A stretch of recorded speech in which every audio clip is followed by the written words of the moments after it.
Hello! Welcome to my channel. Today we'll be talking about a topic on serial killers that are not very known. Today we have Bevan Spencer von Einem. I may have pronounced that wrong, but that's okay. He was known as a sex offender. He was mostly a child sex offender. His methods were also rape and torture.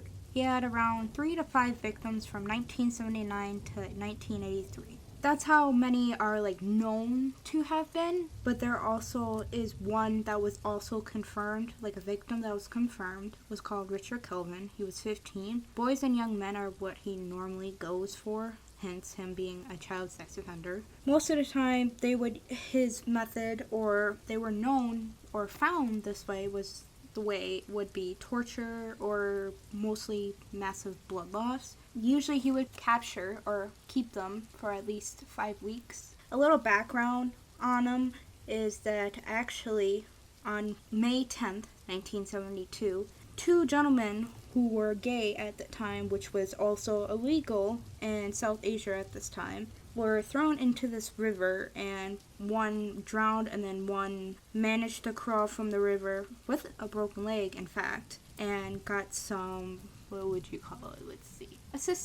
medical assistance, sorry. Mr. E was actually one of the ones that actually had this was his first brush with the law, and he also ended up helping this individual that was thrown into the river, the one that did survive. Well, if anyone has any questions after I finish this video, you may ask. I'll be more than happy to answer some questions. His 5th victim was very unknown. The charges were dropped. Like I said before, Kelvin was his first victim. Traces of alcohol and other drugs were located inside this victim. Some of these medicines, Mandrake, Ambatol, Noctic, Morphinol, and Valium, Mandrax was not available until 1983, so not many people were prescribed this prescription. So when the police officers looked through the medical database to see who was prescribed at the time, Mr. E was one of the few that were prescribed this. His excuse when questioned about the prescription, he was using it to help him sleep. But as police officers investigated his house more after getting the warrant, was that they found more drugs that were found included on the list of what was found in the trace of this victim. Hair and blood samples were also found. There was this character, Mr. B, as they called him, to protect his identity. They didn't really say. He sold Mr. E out later, which caused Mr. E to be arrested. While in prison, he was charged with other things, such as raping other inmates and get drugs from the prison doctor, later to be used to treat erectile dysfunction. August 11, 2007, detectives asked information establishing identity, stormwater drain, balloon children, man resemblance to Mr. E when he was young. Young Mr. E actually matched sketches of when the children had disappeared.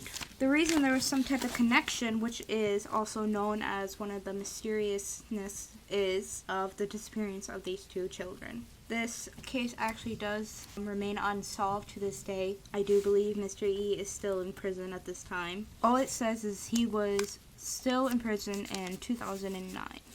Apparently with Mr. E, he had a claim that he was receiving multiple calls that were very intimidating to him to try to talk to authorities. It was suggested that someone wanted him to stay quiet, and were rumors that Mr. E, protected by so-called the family, was an influential group as well. If anything further, if you have any questions, like I said, please feel free to let me know, and I will be more than happy to answer some questions. I know I may have been a little quick and a little short, but I got to the information that was most important.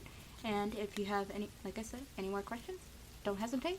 I'll be more than happy to answer. Thank you for stopping by for the unknown serial killers for this series. Have a great day.